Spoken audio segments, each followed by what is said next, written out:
words of the Gospel of Luke, which have been preserved by the Church and handed down to us for our hearing, our understanding, and our discussion this morning. Someone out of the crowd said, "Teacher, order my brother to give me a fair share of the family inheritance." He replied, "Mister, what makes you think it's any of my business to be a judge or a mediator for you?"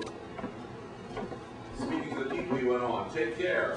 Protect yourself against the least bit of greed. Life is not defined by what you have, even when you have a lot." Then he told them this story. The farm of a certain rich man produced a terrific crop. He thought to himself, "What can I do? My barn isn't big enough for this harvest." Then he said, "Here's what I'll do. I'll tear down my barns and build bigger ones. Then I'll gather in all my grain goods, and I'll say to myself, 'Self, you've done well. You've got it made and you can now retire. Take it easy and just have the time of your life.' Just then God showed up and said, 'Fool, tonight you die. And your barn full of goods, who gets it?' That's what happens when you fill your barn with self and not with God." This is the gospel of Christ. Praise to Christ.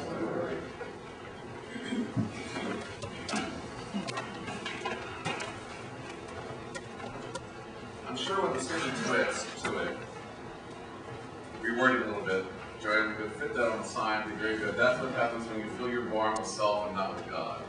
I was going to take the one that you started today. Not what she possessed, Yes, and the person who said that was Henry Ward Beecher, actually. Yes. As I'm going through and trying to prepare the service for Sunday, you look at different names and people, you try to see who said what about particular parts of the lessons or whatever that are appropriate for the day.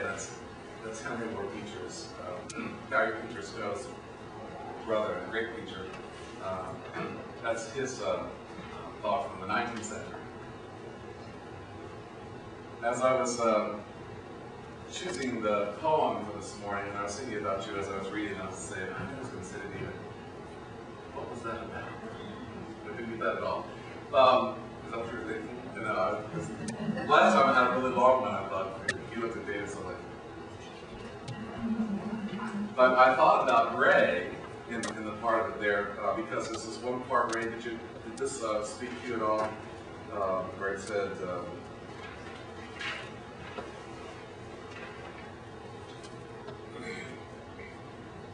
"Never to this place return, trusting in thy spells absurd." Remember when you were young and you got in trouble for calling demons?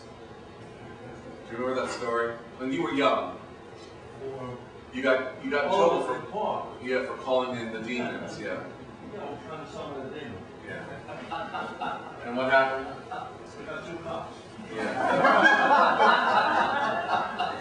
So I thought of you as I chose this.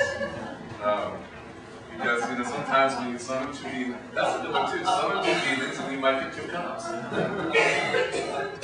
It just shows you that God loves playing poker. You think you have one hand and you wind up with another. You can see that this was Ray's beginning to really rethink all of Christianity at that point. At age, you were 6, I think, or 6 or 7. How old were you? 6? Oh gosh. It was blackout time, so it was about 1959. So it was about 7. Yeah, okay. And I found out what happened with the hymn, and why I had an extra verse in here, just so you don't think that I'm just putting in verses just to make you think twice. There is another verse of that hymn, and what happened was that the text that I was using to choose from had it, but in the hymnal they take that verse out, which is really interesting. Many of the tunes in the hymnal itself have extra verses. Many of those, especially Victorian hymns, have like 15 and 16 verses. And I'm really happy to hear that we only use 3 or 4 of them in the church liturgy itself. But some of them went on forever. When you went to a Victorian service in the 19th century, you were in church basically from 8 o'clock in the morning till 1 or 2, and most of it was hymn singing. So you can imagine, in fact, the reason for that is because that's when organs and other instruments came back to the church. Organs, stained glass windows, candles were all forbidden in Protestant churches for over 300 years. That's why our windows, even though the church was built in 1859, our windows date to the 1890s. Why? Because the prayer book of the Episcopal Church, which was revised in 1892, finally allowed those things to come back in. Before that, they were considered to be distracting to the worshiping public. People were looking at the stained glass windows and not paying attention to the preacher. People were looking at or listening to the beautiful music and not thinking of how wonderful God is. People were watching the incense wafted up to the ceiling and looking at the beautiful light fixtures or looking at the candles, and they weren't thinking about God. That's what the idea was. Well, in London, the windows were here, but they just had that kind of glass. They did have that type of glass back here. They didn't have this type of stained glass that told the So story. the shade windows were here, but they had that kind of glass. They did, yeah. And most Protestant churches, you had clear glass, because even colored glass was considered vainglorious. Too much to talk about self, but not about God. In one of my former parishes when I was growing up, I don't know, some of you grew up in the Episcopal Church, you may remember this. Do you remember that you didn't ever get up until the acolyte put out the candles at the end? And I stopped doing that because, or having people do that because I said, look, we don't worship fire here. People would not, there would be an actual fire, they wouldn't get up, but the acolyte doesn't put out the candles yet. And see, I remember that. Do you remember that? You didn't move. Kids start to get up and their mothers would smack their knees and say, man, kids. One of the first services I was here, we had was to twirl the thing that puts out the thing and set off that alarm. And nobody moved. The fire alarm's going. Fire department didn't show up for whatever reason. Well, nobody moved. We had done it so many times that the fire department wasn't going to come any longer. Yes, that we had to readjust everything. If you put out the candles, too many of the candles at the same time, especially if we have them at Christmas time in the windows, we learned that if we put them out, you have to put out one or two at a time, let the smoke disperse, because the smoke detector is so sensitive that it would call the fire department. We've had the fire department here for Easter, Christmas, almost every major holiday, I think, and when we're doing a lot of candles. So now we've cut back on the candles. So you can see that in Victorian days that there were lots of candles, or before that. That's why they thought, look, this is really detracting from God. It's really nice to see the fire department, but we don't need them here every week. Yeah. Well, they're going to other churches that are having the same problem. This morning's parable is probably the most unusual ones that Luke tells. It's as you can see, it talks about riches, and it talks about what true riches are. And it's a kind of a humorous one where the person has worked their whole life, stores everything in a big barn, and then right when they're ready to retire, God says, well, that was really silly of you because I'm calling you now, and now where are you going to take all that stuff? And there's lots, I don't know if you enjoyed the quote that I started out with this morning, but it is very interesting that there's 500 things talking about prayer, there's 500 verses talking about other things, worship, but there's 2,000 verses in the Bible that talk about money and possessions. And so, what does that tell you? Greed. Well, maybe not, but we are very concerned about our possessions. Very concerned. If you've ever been in a family where someone has died, you learn that very, very quickly. Things that were not important to anybody before suddenly become very, very, very important. That's why I tell my mother now, although she's 85 and pretty good about it, I say, Mom, put it on the table now, will you? So that when the time comes, we're not fighting all over this. Just take the jewelry out, whatever, just divide it up, give it away now if you're not wearing it, or say this is yours, whatever. But write it down, do something. It's so important because families get destroyed over division of property. I mean, really. And I see that on both ends of my life, both as an antique dealer and a person who cleans out people's houses and things like that, and also as a pastor. It's just amazing what people will do. My mother, her new thing is to try to wear all the rings she owns at once. My father used to say that when she dies, we're not going to bury her, we're just going to melt her down. And because she has such thin and long fingers, she can sometimes put 6 or 7 rings on one finger. It's really quite amazing. She went to the hospital one time and she set off the gun detector is going into the hospital with all the metal jewelry she had on her. It's quite common. She just recently, because her fingers are small, she just had to have her wedding ring cut off. It had never been off her finger since the day she was married. She couldn't get it off there, and so she still has to have this all repaired. Well, all that to say that there's a lot of things. We all have a lot of things that we hold on to. I can understand why some of those things are. You know, some of the things that we keep around because they're lovely to look at or whatever. But does it cross your mind ever that we have a lot of things that we don't need to hold on to, that we could get rid of in the meantime? I think about this every time it comes to a tag sale, certainly. But and usually what happens is if I'm working really hard on doing a tag sale, I'll come home and Anthony will say to me, "You're doing a tag sale this week, aren't you?" I said, "Why? How can you tell?" I said, "Because you're taking everything out of the closet and putting it in bags." Which is true. I started to go through and I started to see, do you notice how many Tupperware containers you can collect in one short amount of time? You know, from those little things of roast beef at the grocery store. How much Tupperware can you possibly use? And do you know people, they fight over Tupperware. They come to the tag sale and we had great discussions as to whether or not we were actually going to keep the Tupperware, the plastic tubs, and we would say, no, we're not going to do it in plastic. People come and they ask for it all the time. Tupperware is very, very big again. They're having Tupperware parties again. Remember the Tupperware parties in the 1960s and 70s? With fondue? With fondue? You know, chocolate. Dip, you know, and why you sell your Tupperware. Well, why is it that is so important? Why do people get so particular about their Tupperware? And I think it's a sign, it's a sickness actually. In many ways, it's a plastic sickness, but it's a sign about what we find to be really important. If you want to see what's important to somebody, if you really want to see what's important to somebody, look at their checkbook.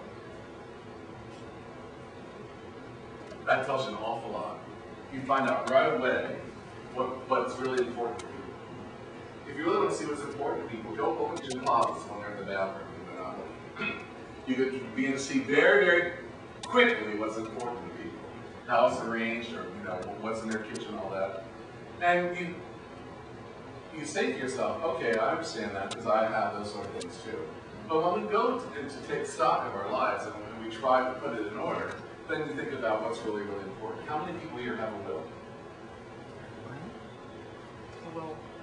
How many people have a health proxy? How many people have a durable power of attorney? Doing pretty good. Many people do not have any of those. And that's really one of the things that the church is. You know that in the prayer book, it says, there's one of the rubrics, I think it's under the Thanksgiving for the birth of the child, of the minister's Christian duty to remind the people in the parish that they can take it with them. In essence. Get things in order. And remember that there's a lot, if you have stuff and you're not using it, give it away now. If you have stuff that you think you may not be using in the next life, whatever that may be, then make sure that it is somehow and appropriately taken care of. And that's really important. It's also very important to have your will updated, if you haven't done that for a while. I think my mother, last time she updated the will was when my father, and she went on vacation in 1972. And a lot of people feel that we can't talk about this. To talk about, I don't know if it's an Italian thing or a European thing, but it used to be that you didn't talk about having a will because it was bad luck. You never do one because if you make one, you're going to die or whatever. The long and short of it is, in case it's news to anyone, we're all going to go. And it's just a matter of when. And you see, in Jesus' time, even Luke makes fun of that, saying, you know, just when you got it all together, you think you're going to enjoy it all, that's the time that you may be called. That happened to my father. My father worked his whole life to retire and then die before he did. And that's not going to be me. I think I said that a couple weeks ago. That I plan to retire. I'm giving you full notice right now. I plan to retire in the next 5 years. I really want to retire. Have been a priest 30 years, and that's frankly long enough. And at that point, I would like to be able to do some different things, perhaps. And so it's really good to work to retire. How many people here are retired? Not that many. No. Well, it's nice if you can do it. And some people say that it's really better that they never will retire because they're going to work till the day they die for various reasons, because they want to, or because money says so, or whatever. But doing some sort of planning to look towards the future is very, very, very important. And it's not only important for one's loved ones, but it's really important for one's spiritual health. It really is. I was with a friend of mine this weekend, and we were talking about his grandmother, who I knew very well, Charlotte. And she was old. She was 102. And what she did every day, because she had nothing else to do, was she'd call people by and she changed her will. She had them sit there in front of them. But while the lawyer was there, she changed her will in front of them each week. Gagging, I mean, she would just change her will. There was nothing else to do. But we don't have to suddenly be like that. However, it was spiritually damaging to that family. It really was. And I think that one of the things that we're called to do just is to give up on some of this stuff. Now, it doesn't just have to be physical, tangible items. There are other things that we carry with us that are like our precious jewels and possessions that we never let go of. There's a whole process of letting go, as we all know, that's very, very important to spiritual health. And we don't often let go of it. We hold on to it like it's more precious than some of our diamonds. I've had people who their family gets in trouble, and at that moment they say, you know, I always hated you. They're, 30 years I've been holding that in. Just want to let you know, it's somebody's wedding or somebody's funeral, and they say, I really hated you all these years. Did you know that? And boy, things come out and say, why were you holding this all this time? Are there things that we can let go of really, really quickly, and why don't we? Why don't we let go of those things that are spiritually damaging to us? If we know that they are, there's some things that we know are spiritually damaging to us. How come we don't let go of them? What's the excuse? Habit. Habit. Habit. Fear. Fear of what?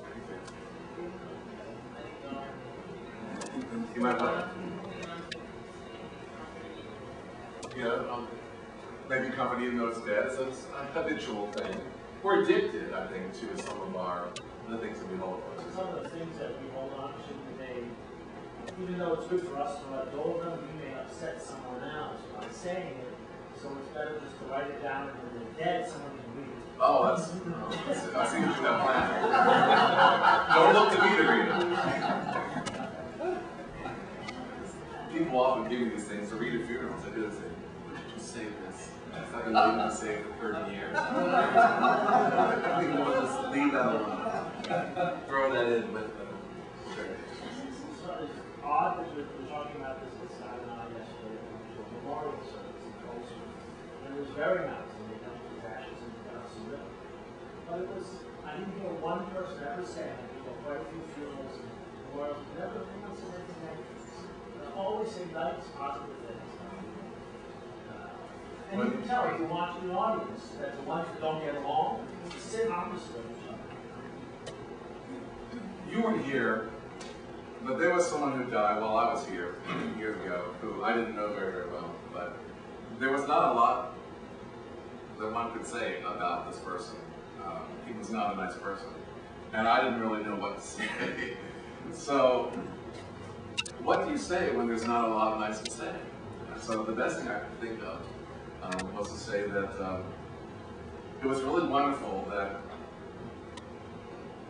he was able to bring us all together at this point in our lives. Because there wasn't much else that one could say. And somebody came up to me afterwards and said to me, I am so glad you didn't say anything nice about it, because I would have thought it would be so false. There was nothing nice to say about it. And that seemed to me to be true, but it did seem that he sort of had the last word, because he had us all there in the hopes that we would say something nice, or at least somebody would say something nice about it.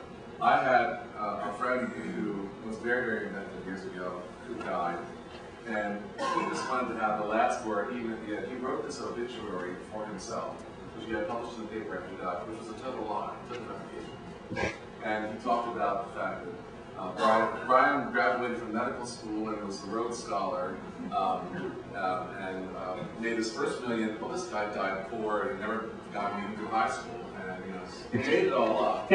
But people, when they came to the funeral, and they had this in front of them, and they were saying, "We never knew this about Brian. This is really amazing." And people didn't know what to say. So finally, when his friends got up and said, "I just can't let this go on much longer. This is all Brian's message to you. If you want somebody to say something nice about you, write it yourself. Because at the end, people might have a hard time of thinking what that might be." It was, I don't think who I was reading about yesterday, in one of the preparations for the readings for today, was saying that he realized when he went to a funeral and he saw what people said that he wondered, oh, I know what it was. Alfred Nobel. Alfred Nobel. You've heard of him, right? Nobel Prize. When his brother died, one of the newspapers thought it was he and published his obituary and said all these things about him. At some points in his life, he was a really very, very nice man, but he, where his money came from, don't you? Defense. Yeah. And he read about the destructive power of dynamite in his obituary. They had about a paragraph saying where he was born and all that, and then about another 2 or 3 pages in the obituary talking about the terrible effects of dynamite and the legacy he left the world. He said that scared him to think that that's what people thought he was leaving with him, and he decided to take all the money and he gave the money from the Nobel Prize, where people for future generations could really benefit from something that caused so much damage in life. So I thought that's a wonderful thing for us to think about. If somebody were writing our obituary today, what would they say about this? When I ask young couples as they're going to be married, or they're going to have a blessing of union, one of the questions I ask is, if you were a fly on the wall of your own funeral, what would you like to have people say about you? Or better yet, what would people say about you? So usually it's a chirpy and chippy bride who says, well, people would say I was very unselfish, and that I just loved people, and I loved everyone around me, and the room's going, do I know the same person? And just really go like, because you're always in a bad mood, and that's just because of what I don't think so, honey. She says, okay, so what would people say about you? What would people say that I was very patient, and that I had a good sense of humor? She's going, you patient, good sense of humor, huh? And they go, you say, okay, see this, you can see why this is important. What would you like to have people say about you when you go? What is it that you'd like to have some people say about you? Well, you didn't have to answer that, but it is something to think about. That's why some people write their own obituaries, so that, that all the information is correct, at least from their point of view. But when other people write your obituary, have you ever had to write an obituary for one of your family members or friends? Yes. It's really quite something when you have to start, you have to stop and think about their whole life. And there's parts of life that you don't know about. I know all of you, but there's parts of your lives I don't know.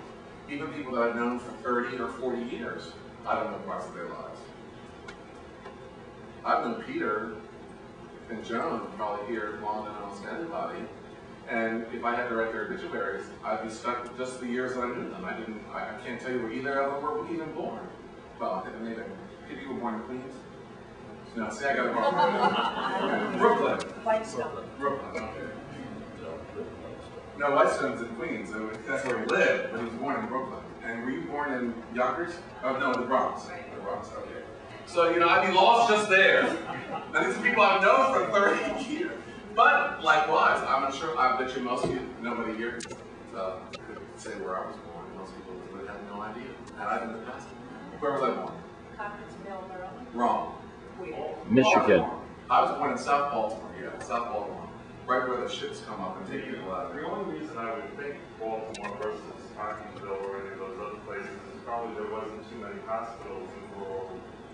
It's when we moved to Cockeysville Back in the day. in 1964. There were 800 people and 3 cows. That was it.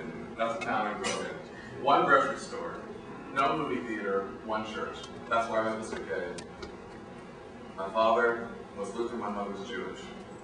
And we went to the local church. That's all there was. That's what you did. So that's how I became what I am today, thanks to the cows. And the one IGA supermarket. That was it. That's all. Our big event on weekends was sitting around and watching the cars rust. It was not much more to do than that. You might be able to walk to the IGA for some bubble gum or or walk in the store for some. They had this candy necklaces in those days. We'd save up all the money for candy necklaces. And walking the 2 miles back up the hill, we had eaten them all by the time we got there. That was the rest of the day. There wasn't much else. When we go to tell your story, what is it that we should say? If anybody, you want to write that down for me and have it ahead of time. And if any of you want to write down for me and have it ahead of time what your wishes are. I was saying to my mother, and she says, well, I want to have this. I said, you'll be dead, Mom, you won't know. I'll know. Okay. So if that's true, it's possible. If it's true, then if you have wishes of how you would like to have people take care of you after you have gone, please let me know and write it down. I know that my mother and father had never discussed funeral arrangements in their whole marriage. So have you discussed with your partner or your loved one or your family where you want to be buried? From what church? If from a church at all? Do you want to be cremated? Do you want to have a service? Do you want to have the ashes dumped in the Hudson River? We've talked about the, Do you know that you cannot put ashes in the Hudson River without being permanent? It's considered dumping.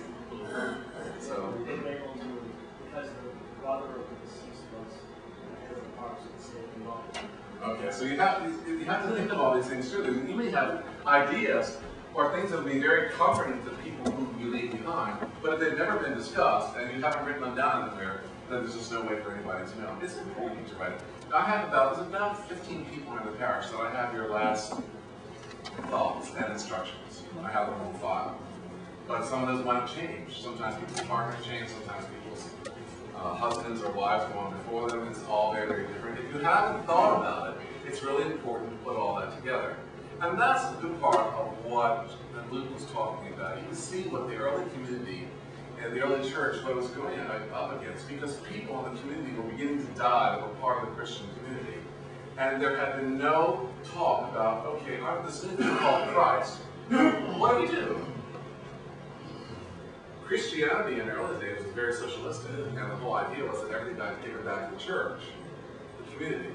But people weren't doing that. Some people said, well, yeah, he's a member, but he wasn't, so we can't take his money.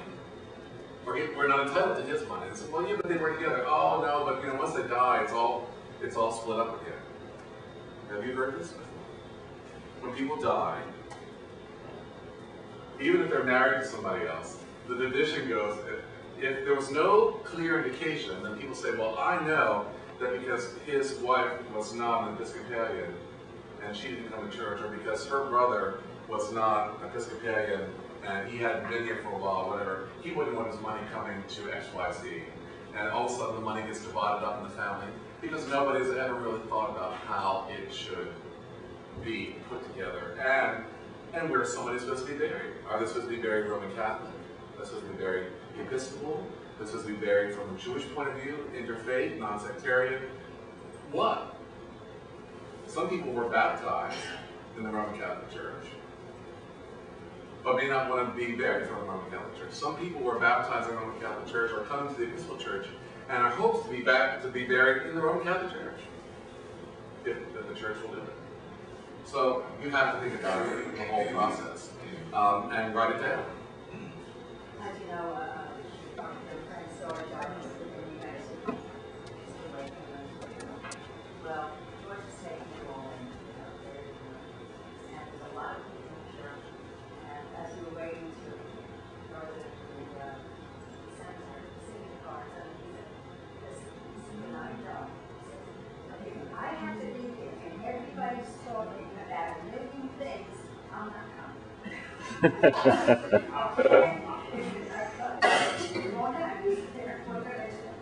But he's so against it, he's sitting there, well, what do you get? 100, something.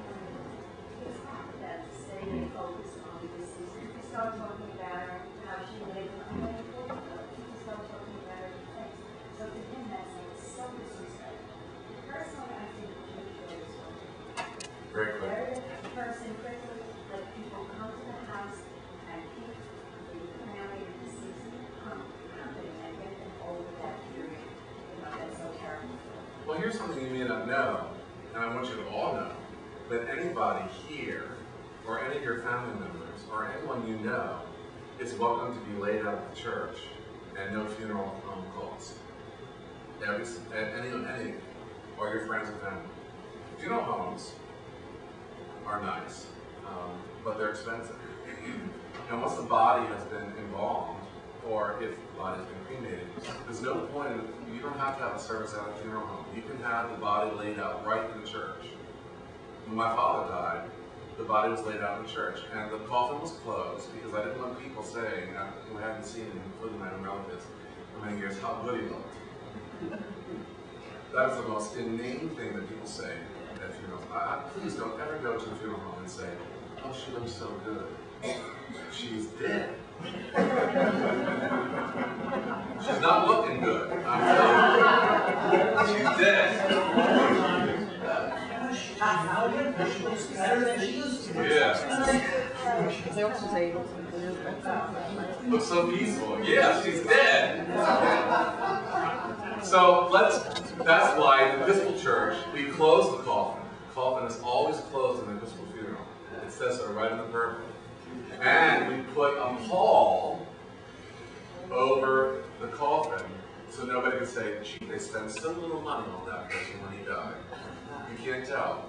Everybody looks the same. If it's John F. Kennedy who died or Mary Jones who died, there's a pall over it that we have here at the church that goes over every person's coffin.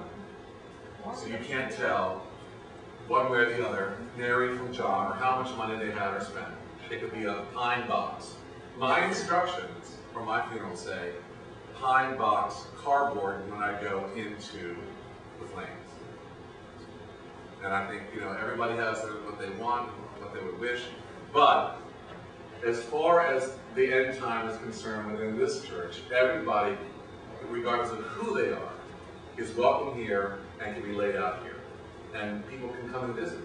At my mother's church, where my father was laid out, we came and visited. And we sat in pews like this. When we went into the library, there was a library next door. And some people would come up and say a prayer that went into the coffin. And then they went into the library and had some refreshments. And then my father was buried right there in the graveyard outside the door. But if you want to do it, you can do that. A follow-up to what Joanne was saying is that many people do find it disrespectful to talk a lot with other people that are gathered, and yet it's sometimes one of the few times that they get to see relatives and friends from a long time ago. So what is an alternative to that, what some people do, and I've done it in my own life, is that we've had the wake and the funeral and then announced the time that there would be a memorial service a month or two after that, so that there was a chance to grieve and pay respects at the time of death, and then there was this period of time to get in touch with people that it was very difficult to get in touch with, and really celebrate the person's life after that. And as you know, we did that for my Aunt Estelle here. And I think that that could be a very empowering It can be. Some thing to people do. want it over very quickly. They want to Right. get on live. They don't want to drag it out there in a lot of pain and so forth. So there's a variety of ways to do it. And I'm not Right. saying one way is wrong or one way is right. But I'm saying that in this church, everybody is welcome. One of the things that it says here, which I think is really interesting, in Paul's letter, he says words like Jewish and non-Jewish, religious and irreligious, insider and outsider, uncivilized and uncouth, slave and free, mean nothing.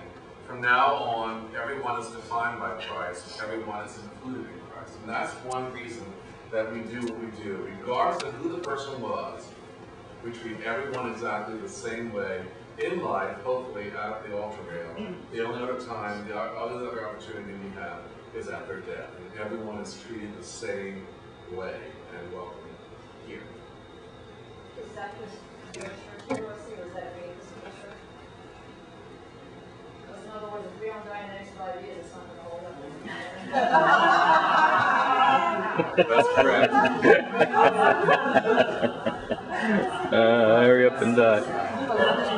And likewise, I'm sure.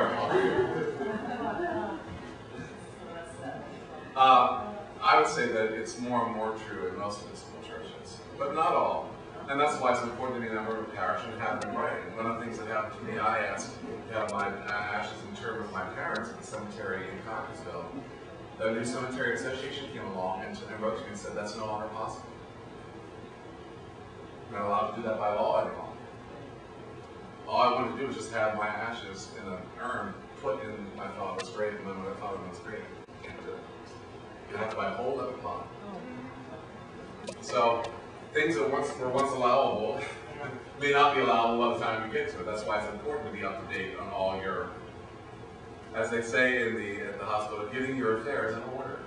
That's what part of that means. And it's important to have these discussions and have them with family and friends too, so that you know what's going to happen. Some people they need money. I did a funeral not too long ago where the person had about $10,000 on a life insurance policy.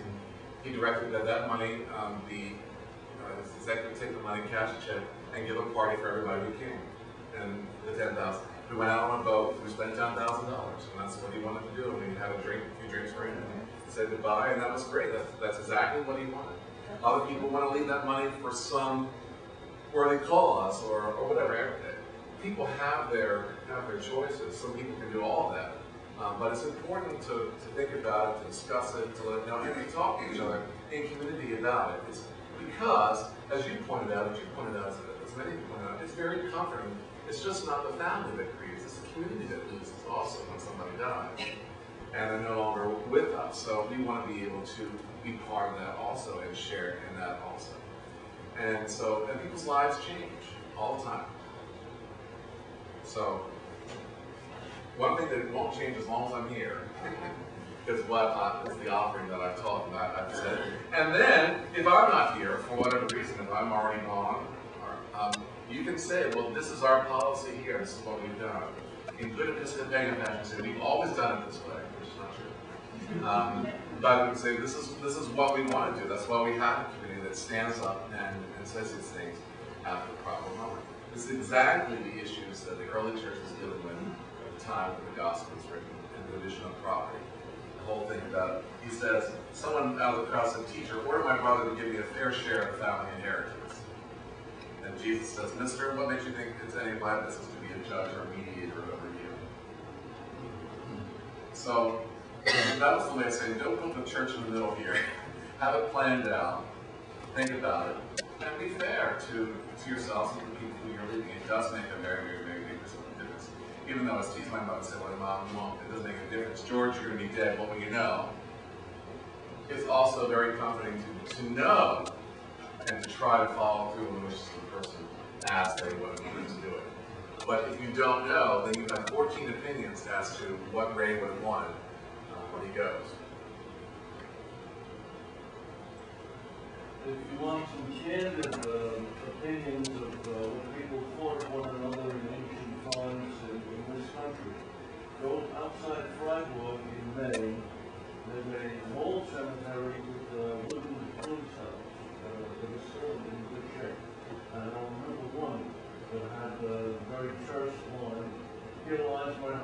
Jonathan. Thank God.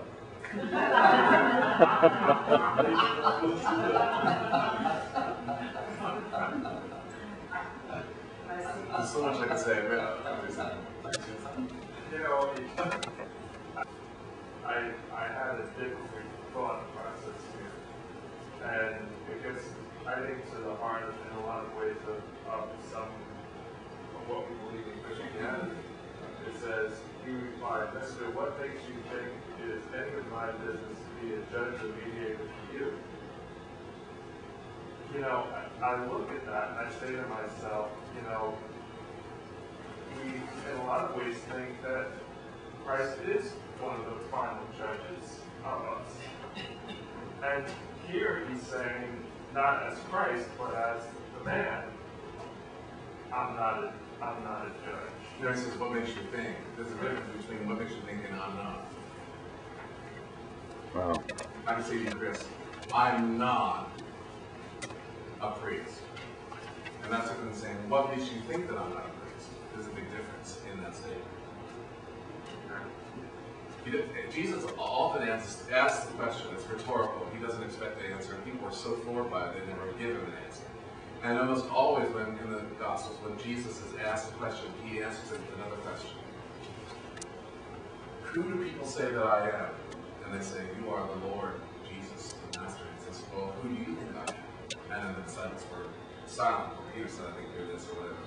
But it's not left, the Pharisees come and question him, and they ask him a question. And You could take it a different way. you could, but I'm just saying, don't fall into that trap. Right. I just want to add to Greg's comment, there's another one. Here lies my mom. Here lies my mom. Now she's a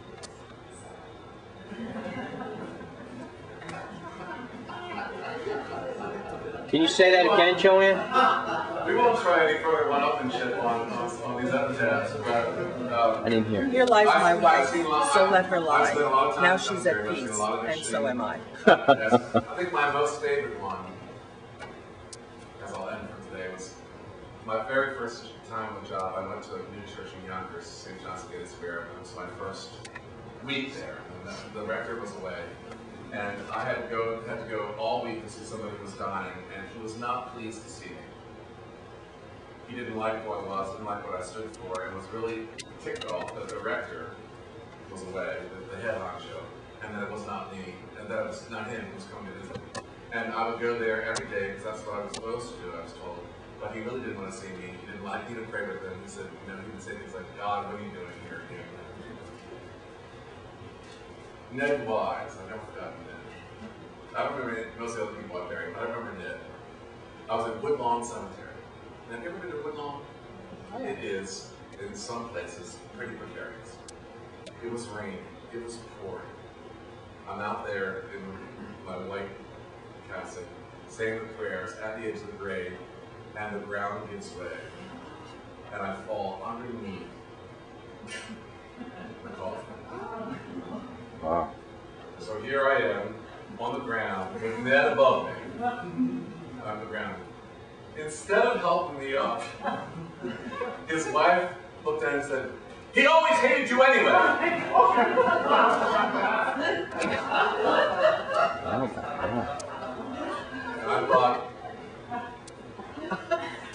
this is a sign of what I'm up against in the next bit of time.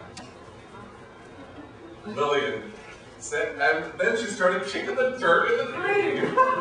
I thought, my goodness, I'm gonna have to ask for a hazard pay, you know, to do this. So I say that was the final epitaph for Ned Wise, but I did finish the service with Ned, and I did see him put on the ground with me outside. So sometimes the last word is actually saying the final goodbyes to people who were very upset that you were in their presence. And sometimes it's really nice to be with them when they go. That's all I'm going to really say about all that this morning. But I do want to encourage you. I've been thinking a lot about this in the churches. I think it's important that we think about what it is we have, how we like to dispose of it, and about sharing our gifts with one another. But more importantly, by not leaving it to the end for other people to try to guess who it is and and who we are. Let's find out. Let's talk about it. And we won't be further from. We haven't done it in a long time. I think in the fall, when we get back into the main part of the year, what I'd like to do, we did that a few years ago. We had people bring in pictures, just a little thing about who they are and where they're from. And we learned a lot that way. It might be fun to do that again because I think there's so many of us who know each other, but we don't know each other. And it might be a good time to be able to do that. Amen.